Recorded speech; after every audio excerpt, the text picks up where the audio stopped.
Control. जब हमें कोई भी डिज़ीज़ को कंट्रोल करना होता है तो हमारे लिए इसको कंट्रोल करने के लिए सबसे इम्पॉर्टेंट चीज़ वो कौन होता है?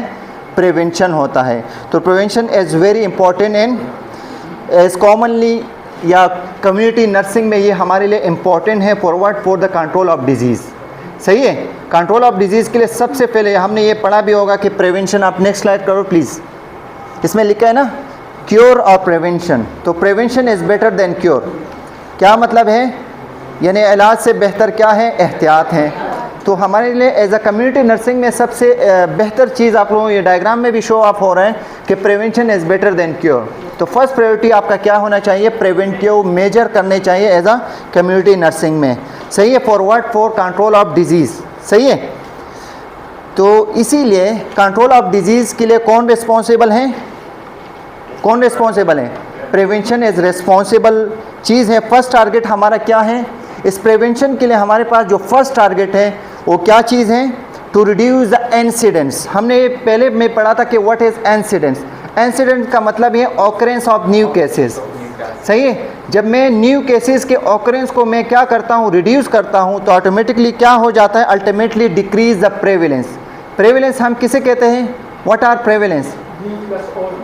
न्यू और प्लस और केस को हम क्या कहते हैं? प्रेवलेंस कहते हैं। जब ऑकरेंस ऑफ न्यू केसेस कम हो जाएंगे तो हमारे पास रेशियो ऑफ या नंबर ऑफ प्रेवलेंस केसेस क्या हो जाएंगे? ऑटोमेटिकली कम हो जाएंगे। And we to decrease the, दूसरा हमारे काम क्या है? ड्यूरेशन ऑफ पार्टिकुलर डिजीज़ को हम क्या करते हैं? कम करने की कोशिश करते हैं। सही है। डिजीज़ ऑफ प्रेवलेंस यानी प्रेवलेंस को कैसे हम करते हैं? Duration multiply by incidence. सही है। और इसको कैसे कंट्रोल करते हैं? जब हम ऑकरेंस ऑफ इंसिडेंस रेट को मैं जब कंट्रोल करता हूं तो automatically these are directly proportional to prevalence. जब इंसिडेंस रेट बढ़ेगी तो प्रेवलेंस क्या होगी? बढ़ेगी। जब मेरे पास इंसिडेंस रेट या ऑकरेंस ऑफ न्यू केसेस बढ़ेगी तो ऑटोमेटिकली तौर पे मेरे पास क्या हो जाएंगे? प्रेवलेंस केस और ड्यूरेशन ऑफ केसेस क्या हो जाएंगे? बढ़ जाएंगे।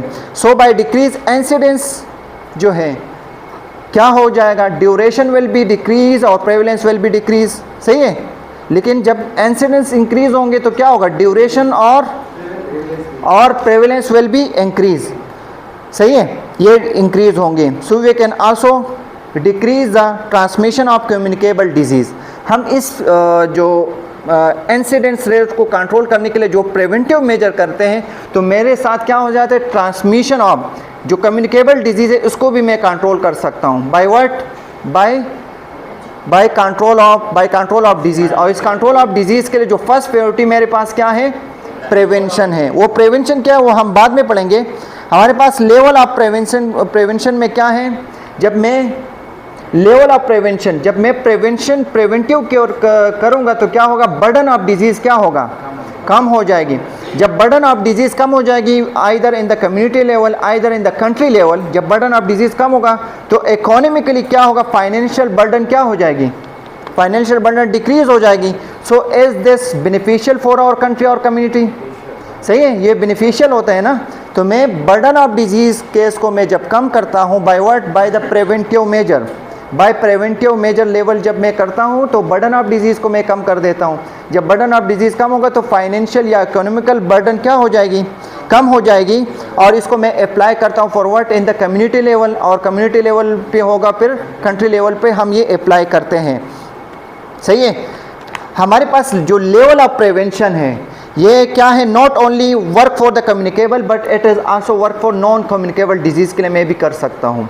सही है। जो बर्डन ऑफ डिजीज़ है, जो प्रिवेंटिव केयर है, जैसे मेरे पास HTN है, हमारे पास डायबिटीज़ है, these are the non communicable disease but chronic type of disease इख्तियार कर सकता है। तो कम्युनिटी लेवल पे बर्डन ऑफ डिजीज़ बढ़ सकता है। This will lead to increase the financial burden on the community और फिर इसके साथ कम्युनिटी के लेवल के साथ साथ फिर क्या होगा? ऑन द कंट्री ये कर सकता है। तो इसलिए मैं प्रिवेंटिव केयर जो है मैं कम्युनिकेबल डिजीज़ के लिए सिर्फ नहीं करूँगा। I will apply this type preventive measure जो है मैं दोनों communicable either as well as मैं किसके लिए अप्लाई करूँगा? नॉन कम्युनिकेबल के लिए भी मैं कर सकता हूँ। सही है। कम्युनिकेबल में मेरे पास इन्फ्लुएंजा भी है, कम्युनिकेबल मेरे पास कोविड-19 भी है। तो इसके लिए क्या क्या प्रिवेंटिव केयर है? हर डिजीज़ के लिए प्रिवेंटिव मेजर्स वो अलग अलग होते हैं। सही है। मेरे पास जो first criteria level of prevention में जो फर्स्ट कंसेप्ट है वो हमारे पास क्या है, प्राइमोडियल, जो अभी इन्वेंट हुआ है। पहले हमारे पास इन द बिगनिंग जो है हमारे पास सिर्फ 3 टाइप से, प्राइमरी, सेकेंडरी एंड टर्शियरी, लेकिन इसमें सबसे इम्पोर्टेंट जो है स्ट्रेंथन द कम्युनिटी और strengthen the country, financial burden को कम करना और फाइनेंशियल लेवल पे मुल्क को ताकतवर बनाने के लिए जो ये 2 प्रिवेंशन है वो बहुत ही अहमियत का हामिल है। उसमें एक प्राइमोडियल प्रिवेंशन है, दूसरा जो लेवल ऑफ प्रिवेंशन है वो प्राइमरी प्रिवेंशन है। सही है। हमारे पास जो प्राइमोडियल प्रिवेंशन है वो क्या है, इसमें क्या है, वी एजुकेट द पॉपुलेशन। इसमें primordial prevention are those type of preventive level, जिसमें हम क्या करते हैं, पॉपुलेशन को, कम्युनिटी को क्या करते हैं, एजुकेट करते हैं। When there is no respecter in an environment, जिसमें कोई रेस्पेक्टर मौजूद नहीं होते। फॉर एग्जांपल मैं क्या करता हूँ, जब बीमारी क्या है, जब यहाँ पर ये लाजमी नहीं है, यानी किसी भी बीमारी के लिए रेस्पेक्टर का होना लाजिम है, लेकिन primordial are those type of preventive level हैं। मैं कम्युनिटी में चला जाता हूँ, वहाँ पर कोई भी ओबेस पेशेंट नहीं है, सब नॉर्मल है। सही है। लेकिन फिर भी मैं इसको बताता हूँ कि न्यूट्रिशनल स्टेटस को क्या करें, बरकरार रखें। आप अपने न्यूट्रिशनल स्टेटस को बरकरार रखें। न्यूट्रिशनल स्टेटस का मतलब ये है कि आप क्या करो, हाई कैलोरिक डाइट नहीं लोगे। अगर हाई कैलोरिक डाइट लोगे तो फिर क्या होगा, this will lead to obese, आपकी ओबेसिटी हो सकती है। And obesity is the respecter for what, obesity किस चीज़ का रेस्पेक्टर है, हार्ट डिजीज, कार्डियोवैस्कुलर डिजीज़ है। तो प्राइमोडियल जो है हमारे पास, primordial type of prevention level हम कब वो अप्लाई करते हैं, when there is no risk factor are present within the community, within the population, within the individual. अगर किसी भी इंडिविजुअल में कोई भी, जिस for example this person is what, अगर मेरे पास ये लड़का है, मैं इसको टीचिंग देता हूँ कि स्मोकिंग नहीं करना है और मुझे मालूम है ये स्मोकिंग नहीं करता है, फिर भी इसको मैं टीच करता हूँ स्मोकिंग नहीं करना वरना आपको लंग डिजीज़ हो सकता है। मैं इसको बताता हूँ कि स्मोकिंग नहीं करना, आपको कार्डियोवैस्कुलर डिजीज़ हो सकता है इन फ्यूचर। तो this type of teaching methodology and this type of prevention in the absence of risk factor, when we teach to the individual, when we teach in the community level, when there is the absence of the respecter, अगर मैं counselling करता हूँ for such type of preventive measure के लिए, this type of preventive measure is what, primordial prevention इसको हम कहते हैं। समझ आ गया? सही है। जैसे फॉर एग्जांपल मैं इसको बोलता हूँ कि एक्सरसाइज डेली करो, सही है, हेल्दी डाइट वगैरह लो, हाई कैलोरी फैटी डाइट वगैरह यूज़ ना करो, लेकिन इसमें कोई बीमारी नहीं है।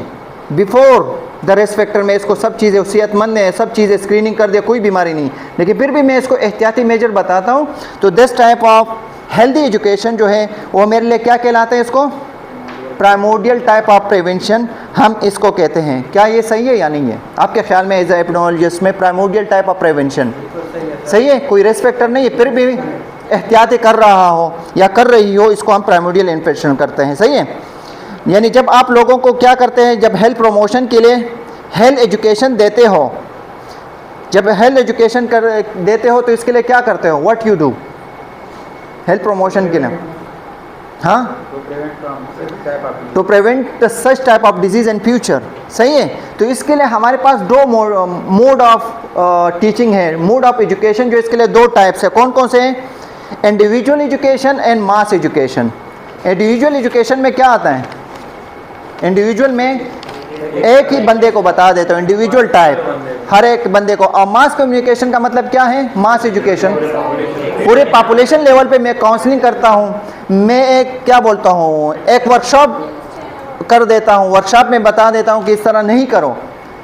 मुझे मालूम है कि इन लोगों में कोई बीमारी नहीं है, कोई ओबेसिटी के लिहाज से नहीं है, कोई हाइपरलिपिडेमिक नहीं है, सब नॉर्मल है, लेकिन जब मैं सबको एज अ वर्कशॉप के तौर पे मैं इसको टीच करता हूँ, this type of teaching methodology में, इस मोड ऑफ प्रिवेंशन के, मोड ऑफ काउंसलिंग को हम क्या कहते हैं, मास एजुकेशन कहते हैं।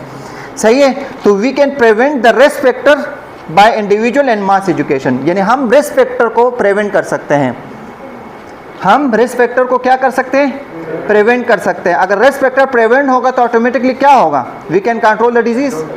Risk factor is disease, risk factor क्या कहलाते हैं, खतरा हो सकता है, डिजीज़ नहीं, खतरा लायक कर सकता है कोई डिजीज़ का। तो इसलिए मैं क्या कर सकता हूँ, by the primordial type of prevention की वजह से मैं क्या कर सकता हूँ, I can control the risk factor not the disease. Disease तो बाद में उसका वो स्टेजेस आता है। तो प्राइमोडियल टाइप ऑफ प्रिवेंशन क्या एज अ नर्सिंग जो है हमें करना है या नहीं? सही है, सही है। अगर ये प्राइमोडियल टाइप ऑफ प्रिवेंशन हम एज अ नर्सिंग करेंगे तो ऑटोमेटिकली मैंने क्या कहा, ये फर्स्ट वो है जो सबसे इम्पोर्टेंट है। हमारे पाकिस्तान में जो डिजीज़ रेशियो जो बढ़ रहा है, मोर्टिलिटी और मोर्डिडिटी जो डे बाय डे बढ़ रहे हैं, उसका मकसद क्या है, हम एज अ कम्युनिटी लेवल पे इधर एज अ हॉस्पिटल लेवल पे भी ये टीचिंग नहीं करते, बोले हमारा काम ही नहीं है, ड्यूटी नहीं है। तो एज अ नर्स जो है, एज अ इंसानियत जो है, हमें क्या करना है, ये टीच करना होगा कि क्या करना है, प्राइमोडियल टाइप ऑफ प्रिवेंशन हमें करना है लाजिमी तौर पे, ताकि क्या हो, वर्क बर्डन ऑफ डिजीज़ कम होगा। और बर्डन ऑफ डिजीज़ क्या होगा, इसकी वजह से आपके जो मुल्क तरक्की करेगा, strengthen the country either in the population level, जो भी आपके स्ट्रेंथन के वो है एकराज होता है। दूसरा हमारे पास है प्राइमरी प्रिवेंशन। हम दूसरे प्रिवेंशन की तरफ चलते हैं, which is known as primary prevention. दोनों में क्या फ़र्क है, what's the difference between primordial type of prevention and primary prevention? इसमें क्या है, it is also done before the emergence of disease. क्या है, it is also done before the emergence of disease. Disease से पहले ये करते हैं ये प्राइमरी प्रिवेंशन। लेकिन मकसद क्या है, main difference between the primordial and primary prevention में मेन डिफरेंस क्या है, प्राइमोडियल एंड प्राइमरी में ये है कि in the primary type of prevention में ये होता है कि with in the community the risk factor is present, while in the primordial type of prevention में कम्युनिटी में रिस्क फैक्टर मौजूद नहीं होते, लेकिन हम टीच करते हैं। For example, this person is having, पहले वो स्मोकिंग नहीं कर रहा था ये बंदा, सही है, पहले ये बंदा स्मोकिंग नहीं कर रहा था, लेकिन अभी ये स्मोकिंग कर रहे हैं। तो इस किस्म के स्मोकर टाइप ऑफ पर्सन को अगर मैं टीच करता हूँ और इसको बोलता हूँ ये स्मोकिंग नहीं करो, you should to cease the smoking, अगर सीज करोगे स्मोकिंग तो फिर क्या होगा, हाँ, you can prevent the cardiovascular disease in future, आपको कार्डियोवैस्कुलर से आप बच सकते हो, सही है। आपके जो कोगुलेशन फैक्टर है, जो कोगुलेशन टाइप ऑफ डिजीज है, इस पर आप कंट्रोल कर सकते हो by what, by cessation of what, या लंग टाइप या लंग कैंसर आप बच सकते हो बाय सीजेशन ऑफ व्हाट, किस चीज़ के सीजेशन से, स्मोकिंग से। तो this type of teaching is what primary prevention है। फॉर एग्जाम्पल, ये बंदा जो है हाथ नहीं धो रहा है, पेशेंट को डील कर रहा है, तो हाथ ना धोना is what, is the risk factor to transfer the infection from one patient to another. तो इसको मैं कह रहा हूँ कि क्या करोगे, अभी हैंड हाइजीन करोगे, 5 मोमेंट्स ऑफ हैंड हाइजीन करोगे। अगर 5 मोमेंट ऑफ हैंड हाइजीन करोगे तो chances of transfer of disease from one patient to other या hospital acquired type of infection को हम कंट्रोल कर सकते हैं by what, by the primary prevention, सही है। तो इसको प्राइमरी प्रिवेंशन कहते हैं, सही है। लेकिन ये बंदा जो है हाथ धो रहे मुसलसल तौर पे और पेशेंट को डील कर, फिर भी मैं इसको टीच कर रहा हूँ कि हैंड हाइजीन करना है लाजिमी। तो व्हाट इज दिस, ये situation based change of primordial infection. लेकिन ये नहीं दो रहे, पेशेंट को डील कर रहे हैं, मैं इसको बोल रहा हूँ for the next time you should to hand hygiene on every time when you touch the patient, when you deal the patient. So this prevention is become what, primary prevention। ये समझ आ गया। या दूसरा एक एग्जाम्पल में ये है कि मैं जब एक घर जाता हूँ, वहाँ पर पूरी फैमिली जो है सारे ओबेस हैं, सही है।